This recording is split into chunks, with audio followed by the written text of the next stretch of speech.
Welcome to another game in the Americas Conference. Last 16. I was about to say, it's the last of... The very last closing game in the last 16. America's Conference, one more spot in the quarterfinals still to be given out.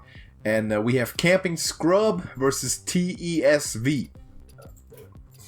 Yes. See what they bring. And JJ, would you please introduce us to the participants' lineups? Well, CampingSCRUB bringing a pure paladin. I might have mistaken said at one point that I thought someone else was the only person to bring it. Not the only one. Definitely at least two.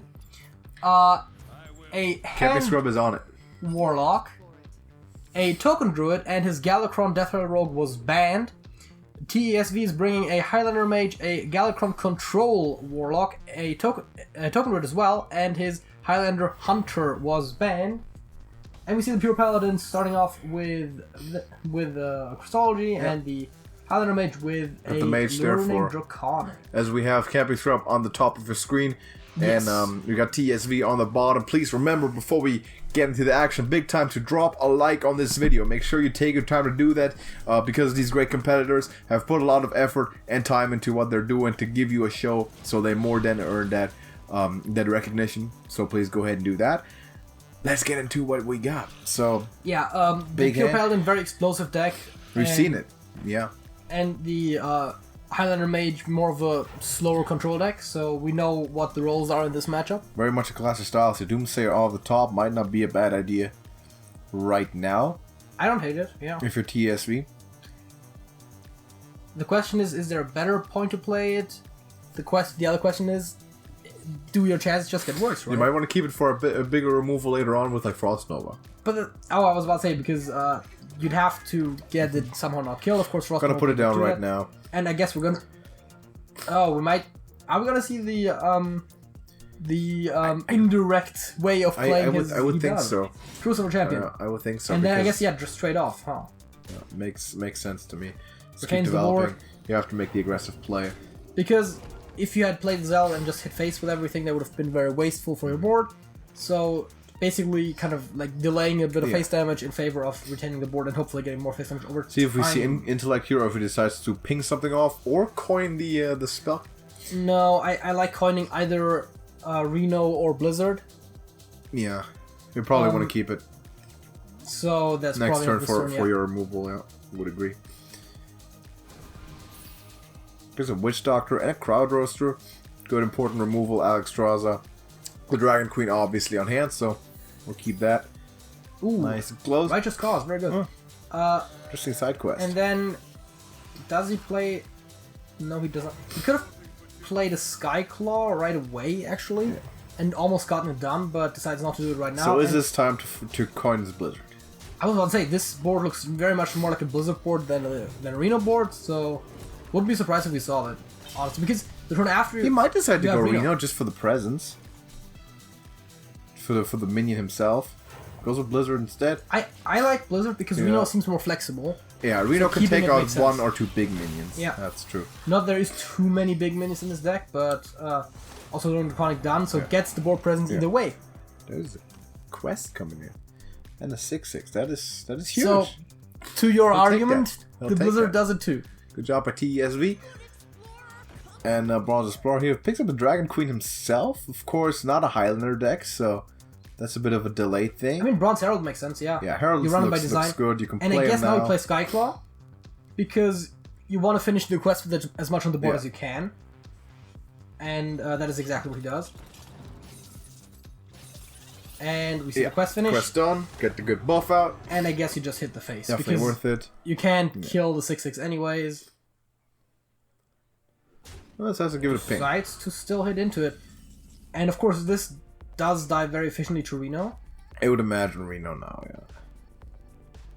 Frost Nova is possible as well. Yeah, you could think about Frost Nova. Delay the Reno for a turn. Then just play Witch Doctor after it. Though Frizz is obviously the play you want to make. Reno deals 10, right? He deals 10, yeah. Which is actually... You have to trade something. Yeah, I was about to say, it's not enough. That's actually very interesting. It doesn't clean up the whole board. That is correct. You have to trade your 6/3, which you'll be happy to do, I think, though. Yeah. If you're him. But it also might depend a little bit on what's... I mean, to be fair... Maybe you can even afford... It's tough to afford to not delay this attack at all. Here's You the have thing, to Frost Nova or the chance is 3/4 if you after you play Reno that it's only gonna take 2 damage to the dragon, so it lives. Because if the Skyclaw dies, yeah. The little you could boss just run the dragon into Skyclaw first and then play Reno. That would guarantee it, yes. Yeah. So that maybe would have even been a better play. Decides to go face though. Wanting to put on some pressure. I guess it's fair enough. You know, the Skyclaw in and of itself is not that big of a threat. that is correct. To be fair, there is Blessing of Kings on hand. Argument to maybe be made for both sides there, yeah. But, you know, 6 damage doesn't directly kill you. Second Skyclaw down. And why not? If you play Blessing, then he can deal 7 damage this turn. That being said, that also gives up a lot of the Arch Protector is probably going to take this value trade there. Yeah, that's a really good one. Looks toasty, that's what we're doing. And then probably Micro Mummy, I would think. Just push right after, yeah. And this might be a Frost Nova turn, if not already mandatory Frost Nova turn. Oh, there's a Malagos. But do you push for this Arcane Explosion? Well, it's only one of 9 options, out of which you're only gonna get to see 3, right? Risky business. Crowd Roast is a guaranteed kill on one thing, though. That's also not a lot. Risky business. I think you might have to Frost Nova here, just play Frizz, maybe? You don't like it? You want it to be a turn later? You want to Frost Nova with Malagos? So you can get your Flame Strike? You could also just ping off the one Skyclaw, take both hit the other with the Reno, and then you're also taking a lot of damage off the board. That is true, yeah. It seems like it's what he's gonna decide to do. And then you can still play Malagos and pick up the Flame Strike or whatever you need for later. We saw him looking there, hovering over 5-2 Witch Doctor, the Frizz and the Frost Nova, looking at options. Frostbolt's not bad. Frostbolt is not bad, and he does pick it up. Take that, yeah. And picks up Frost Nova though for the play this round, maybe? No, he doesn't. No, just Frostbolt. Says, 3 damage, I can see it's not the end of the world. Of course, there's always buffs from hand. Right now we see the Blessing once again on hand. And... Just Bronze Herald. Maybe still Blessing, actually. If we want to Amber Watcher also kind of makes sense. Free to push it, I like Blessing on this Micro Mummy, yeah. It has a good trade with Reno. Yeah, that's true. 13 health, that is not a lot. There's Ziliax, that's a big one. That's a big one. Yes. And I think Crowd Roaster right now should come down. Crowd Roaster makes sense to take out the Micro Mummy, and then you also trade with Reno. Trade with Reno, and then but you could play Ziliax. 1/1 left on the board, which is not very threatening. Playing Ziliax is also fine. You could probably get away with the Malagos, but why gamble, right? I think Crowd Roaster is probably the safest. I mean, to be fair, you can get away with pretty much anything if you also play Frost Nova that turn. Yeah. Which is the nice thing about the flexibility here. I think a Crowd Roaster now and then at any point you're just looking for a turn where your opponent can't put enough pressure for you to play Alex, and then you win. So you just keep taking stuff off, you keep controlling sort of the way the match goes, and one day you're not in danger, you play Alex draws and it's over. And you play Malagos and then you just win. Yeah, fair enough. A lot of dragons on CampingSCRUB's hand here. Another Bronze Herald and the Dragon Rider. Very solid card, of course, but not very fast either, and that Flame Strike does deal the board. It might come in handy, yeah. And that's what we might see this turn. Yeah, I mean, it just seems like a strong argument there. Gotta go Malagos. Malagos? Knowing he has Frost Nova as an out now, if nothing else. That's what I said before, you can play whatever you want as long as you play Frost Nova. If he doesn't get the Flame Strike or Arcane Explosion, he still has the Frost Nova. Ziliax is also a good way to just trade off one thing, and then the other thing has to trade in there as well. And all of a sudden you're looking at... Even like this play, you get to play Frizz with it. And again, like, what you're gonna get hit by a 1/1 and you're gonna be at 19 health? Like, that's not really too worrying, is it? No. And decides to kill the Dragon Rider so that the buff is... Well, again, it doesn't really matter too much, but... so before putting the dragons on hand, though, I guess it makes sense. Because there's a chance that there isn't one, though he pretty much knows that there is dragons. Yeah, because the thing is, there's so many Bronze Heralds already died, there is still 2 on hand that he definitely would know off if he paid attention, but still, I guess maybe there could be like some worse dragons on there, like the Bronze Herald itself. 4 mana, 7/7 hype! Oh my god. It's happening. Overload 0. It's crazy. Power creep. Hashtag Hearthstone. Alright. He's gonna just hit that into something. That's interesting. Picks up the other Alexstrasza. Yes. And this is now the Malagos turn. You'll take Flame Strike, you'll take Arcane Explosion, you'll even take Fireball for lethal. My dude. TSV. Thinking hard, thinking clever, thinking fast. He's played this deck a bunch and takes a 1-0 lead. Congratulations to TSV. Good play. Yeah, and I mean, if you hadn't gotten the Fireball, you can still Frost Nova. So I like the Frost Nova there with the Malagos because he played it well. Whatever spell you're trying to find, if you don't find it, you can still Frost Nova. Yeah, very good play, very good job there by TSV. And that deck is now out. He takes a 1-0 lead. His Howler Mage is out, which means he has to decide between Warlock and the Druid. Yes. And if you're CampingSCRUB there, what do you think? So do you pick up this Paladin again? Do you play Warlock or Druid? Or do you play your own Warlock or Druid? Do we try to get some mirror matches there? And we get Druid Druid. Mirror. The cleanest mirror match that we have in this competition. Token Druid versus Token Druid. So this is going to come down to it now. Who gets off to a better start? And you see TSV's hand looking pretty much perfect. I mean, this is looking good right now. Yeah, also, I personally, when playing the different varieties of Token Druid over the years, always liked having the coin. Yeah. It adds a lot of variety. Absolutely. Of course, not as much in this matchup as in some others, because you don't really have Whispering Woods in here. CampingSCRUB now also with a good curve there. Got Acorn Bearer, got Troubadour coming up.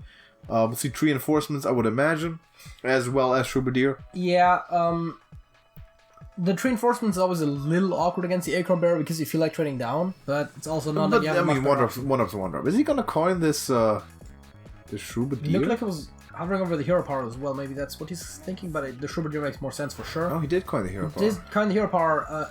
That's curious. What is he thinking here? So he's gonna play Troubadour on 2. For sure?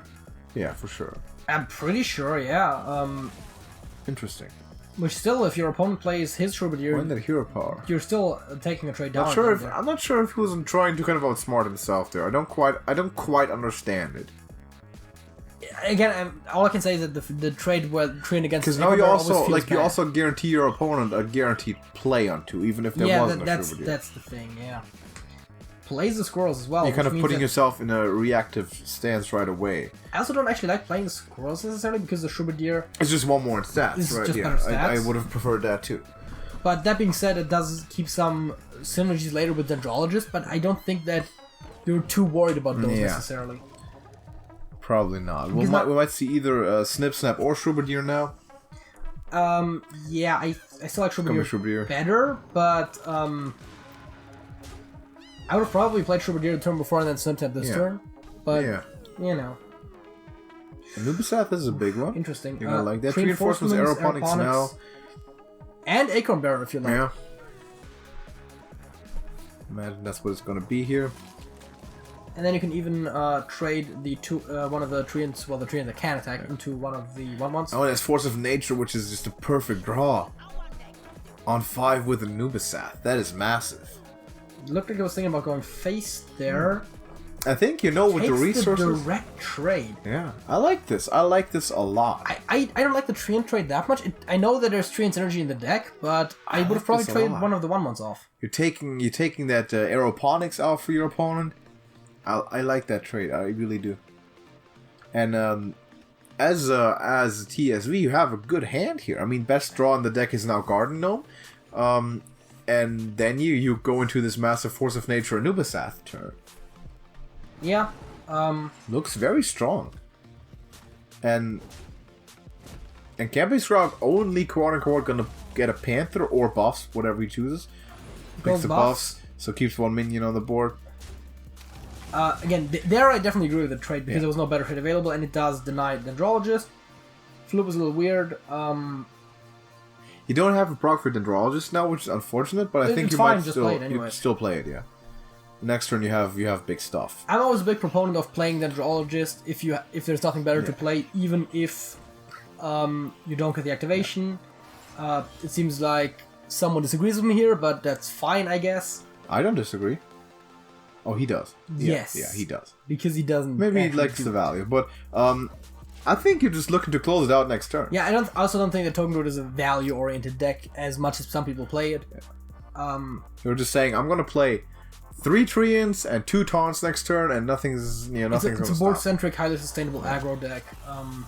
And sustainability is a bit unusual for aggro, but it still is. The hand on CampingSCRUB just doesn't have the type of resistance, so we're going to see a massive stat onslaught coming off of TSV if right now. If Scrub doesn't draw anything, we might just see a 5-man Aeroponics next turn, which is always bad. Yeah, this is going to be Force of Nature, double Defender, and GG's almost, because there's no answer to it.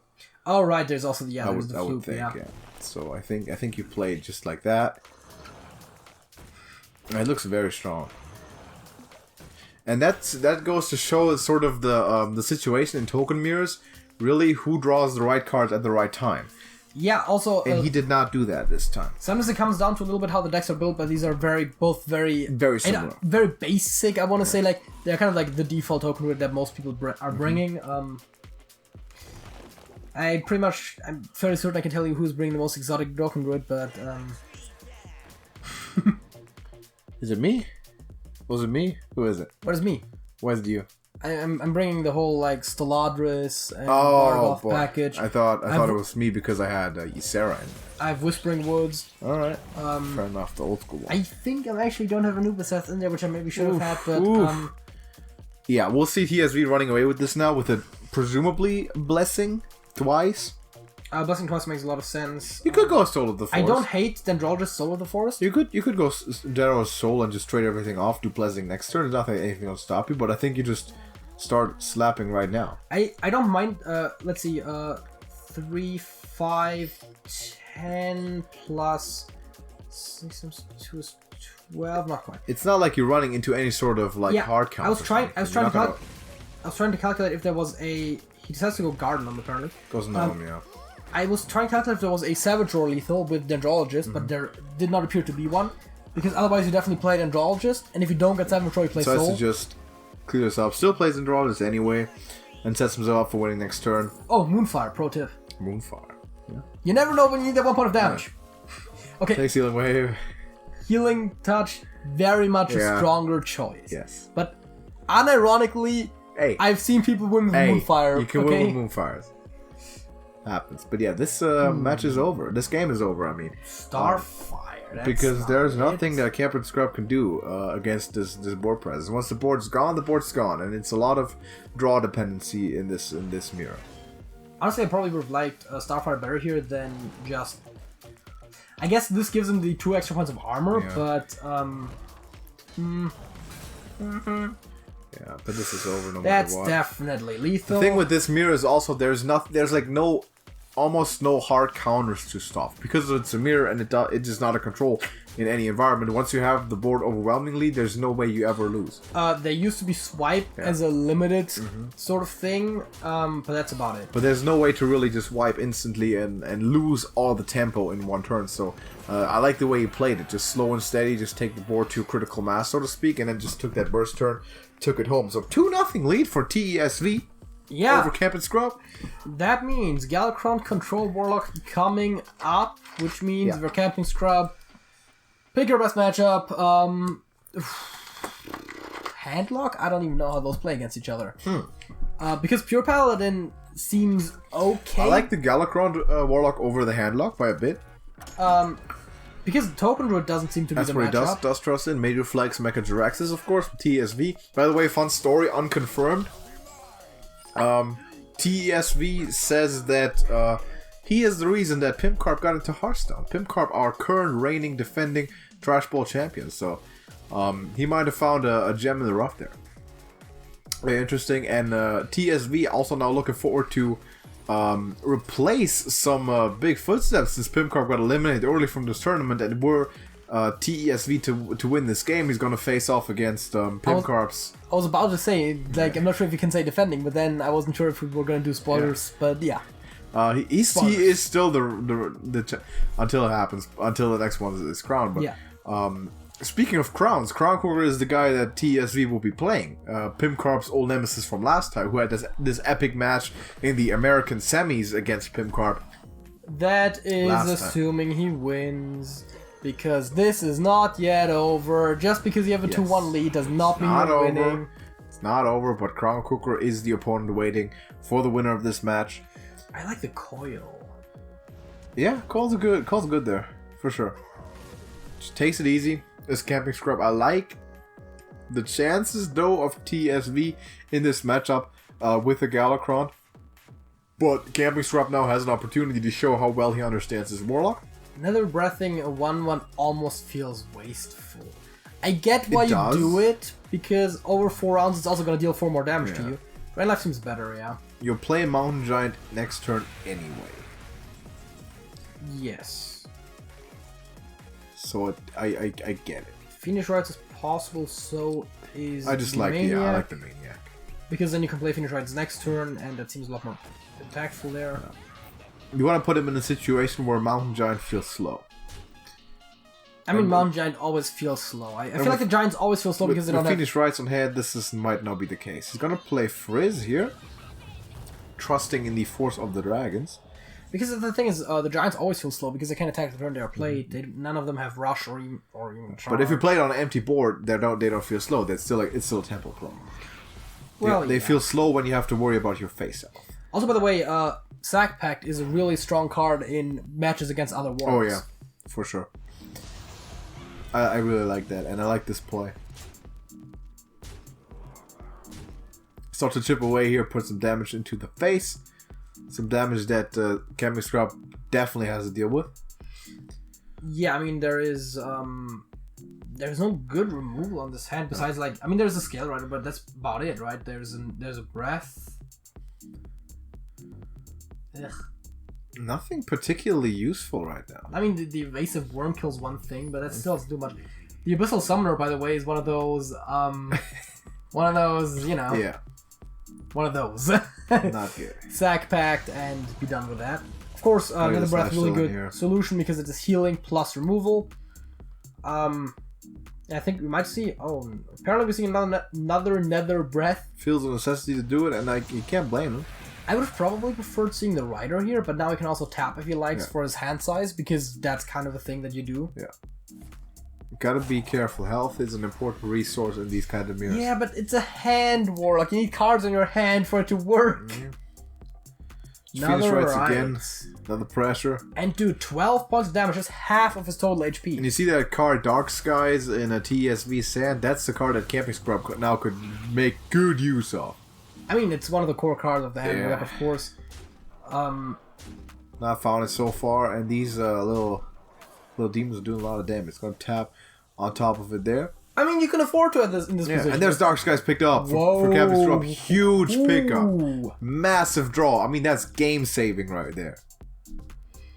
And I'm surprised we haven't seen it played yet. That is game-saving. That seems like a snap play, and yeah, there it is. Yeah. It's random minion, not random enemy minion. You can't play your Mountain Giant beforehand, but decides to go 12 Drake after. Flashback, even lock. Remember, I was there when it happened. That's how it looked like. You had your Drakes, you had your Mountain Giants, you gave them taunt, and you won the game. With even Warlock, good times. Speaking of taunt, we're going to see a Shield of Galakron come down and probably another tap. Would imagine so. Just digging through resources. You have a lot of health to play with. That's a good one. Speaking of drawing cards, there we go. You might see him going for Galakron soon with the Krongs. Do you think we're going to see one of the Abyssal Summoners? Right now? Just anytime soon, really, but... It seems like a good thing to build your board, but then just, you know, Sack Pact happens and you're very, very He knows sad. that Sack Pact exists, so maybe you play Abyssal Summoner played right now. Goes to the Summoner, and I think this is a good use for Sack Pact now. I mean, yeah, it's the best use, probably. Besides, like, the other Abyssal Summoner, which might be even larger later on, but, you know, like... You can't really miss up on this. I think this is what's gonna happen. I feel like for me, like, the moment I see that Sack Pack come into my hand, I'm just waiting for my opponent to play a demon. Optimally a good one. Like, that's the first... Whenever I'm playing a Warlock that has a Sack Pack... You could decide to Plague of Flames and clear everything, but... yeah. He's gonna build... Whenever I see a... Whenever I see the Sack Pack come into my hand and I'm facing another Warlock, that's the first thing I think of. Yeah, it's a major value. There was a brief period where I ran it in the Healing Zoo Warlock, which it didn't really belong in there too much, but it was a good source of healing for all the procs. And it was really good against other Warlocks. Rob Zilliax down. He's gonna take it off by natural means here, and keep that pack for later on. I mean, I guess which is fair. I get it, Yeah. but There's another one. Why not? Now I can be a little bit more liberal with it. Push some stuff. Maybe he's actually playing 17-dimensional chess. But here's the thing, right? He's thinking, I'm gonna pretend as if I don't have it, so one time he's gonna actually rely on it to live.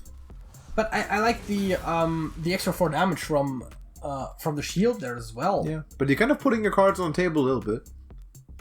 I mean, yeah, it is a card game. That's what you do. Yeah, not it's true. Like it's literally what you're also doing. metaphorically, it's not. You put your cards that are on your hand. Yeah. Maybe Netherwing here, find some way to deal with this. There could now also be just like a maniac and plague sort of turn. Yeah, I think plague makes a whole lot of sense. Hitting the here. one imp in the face, play the maniac, or is there another good invoke on his hand? Doesn't look like it. So yeah, Dragonblight seems like the worst choice for the plague because it's gonna have bigger stats. Yeah, than I think maniac. you play the plague in this up. I agree. And it looks like that's exactly what he's going for. He's gonna have to get rid of the giant. And then you can still play the Worshipper for some draw. Refill your hand. You get 10 cards afterwards. Is that the case? Yeah. Well, in that case, maybe don't. Is there anything in particular that you don't want to burn and control? Galacron. Oh, right, yeah. That's fair. The homeboy. If you play Kronks, it's a different story, I think. But the pressure has stopped a little bit for TSV. Yes. Still looking for that Galacron. But remember another Dark Skies drawn. Remember that the Crazy Netherwing does also hit face. It does hit face. That is correct. So that's 3 points of damage, and I think we haven't seen the second Nether Breath either, which, by the way, very underrated, it can go face. Which is massive to know. Yes. Very important. It feels like one of those cards that can't go Doesn't. face, but it is a card that can go face, because you don't really see it played aggressively that often. And going down to 10. Good order there. Actually, tap should have been first, because you might have gotten another dragon, which would have allowed you to play a different order. So let's see, we got 5 points of damage there on between hand and board. That's of course only Dragon halfway Queen is there. not active. Alright, now this might just be a turn to just play Kronks and get there. You know, get your claw up and actually push the damage quickly. It looks like he's setting up the Crazy Netherwing. Yeah. The Kronks is a good idea because the Galacron claw is massive. halfway to your lethal, and the other halfway you still have. Okay, he's gonna draw some more here, hoping to get Galacron that way to be able to get that devastation off of your Kronks. And does not pick it up, but we see 2 Lord Godfreys. But here's the thing, right? Maybe you're also just looking for an activation for your Alexstrasza. You might. That could also be very impactful. Evasive Worm comes down to take out the Netherwing. The Twilight Drake will take out the other minion.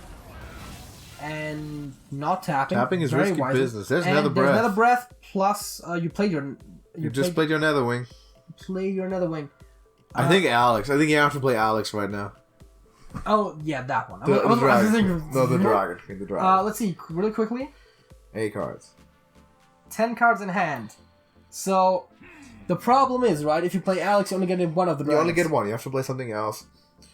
You can't play Mortal Call, curiously enough. But you can't ditch it because it's untargetable. You could play Plague, but it's very wasteful. Yeah, that is wasteful. I agree. Goes Dark Skies. It looks like he's thinking about tapping. It's Kronks. I mean, it has to be Kronks. Kronks, yeah. You gotta find your biggest finisher, and that's Galacron. Yeah. Has to be. And don't forget, Galacron Nether Breath is 1 turn. Yep, fully done. Like, that's just lethal, unless your opponent can do something about it, which I don't see anything that could be done about it, really. You gotta stop it from hand, which means you need to find You need a taunt. Yeah. Which would be Abyssal Summoner, but then there's 2 sack There's packs. the Sack Pact. And, yeah. And that's not gonna help you. From what I see, appears to be no way, for CampingSCRUB to win this. Even with Dark Skies, Summoner. He's gonna play the Summoner he's for gonna be safety. Summoner, but that's gonna be lethal for TSV. And he's gonna move on. to face Crown Cooker in the quarterfinals of the American Conference. So, very impressive performance. Oh, that's interesting. I'll use the Plague. Yeah, Plague. That's fancy. That is nice. I mean, why not? You get all these demons, why not do it? I like it. Why not? He's moving on. Congratulations to TSV using his mana perfectly. 3-0. I couldn't help but notice that on both cases when his opponent had demons, he didn't play Sack Pact. He held it. Which brings up the obvious question. You know that you can do that, right? He's trying to be conservative with it. Trying to take it slow. Why not? Keep his secrets. Why open the playbook up if you don't have to? That's how that goes. But yeah, good job by TSV. He's moving on 3-0. Very convincing showing and a very strong lineup, it seems like. He's going to have his hands full with Crown Cooker, but that goes both ways. Crown Cooker, we know, is a veteran, very strong player. We've seen him go very far in last tournaments, eventually lost to the later champ. But he's got a lot of ability and a lot of good decks with him. So that's going to be one of the stronger matches of the next round already. It's going to be a highlight reel, that game between him and Crown Cooker. So definitely looking forward to that. Also, I would recommend you subscribe to the channel as TrashcanTV because you don't want to miss that game. And by subscribing, you'll ensure that you'll be notified about it. Even better, join our Discord server. Link in the description. It's free and open to everyone. And you'll be really assured that you'll get notified because YouTube doesn't always do it. But all those videos get posted in the Discord, so you are not going to miss it by any chance. As for that, please drop a like. I already mentioned it to support these great competitors. Thank you for competing to CampingSCRUB. And TSV will see you again. So get in the lab and get ready for your next match. Next round will start soon. All organization happens in the server, obviously. So and they're just keep playing. Why not? Thank you for watching this video, and we're gonna see you in the next one. JJ. That's it. That's it.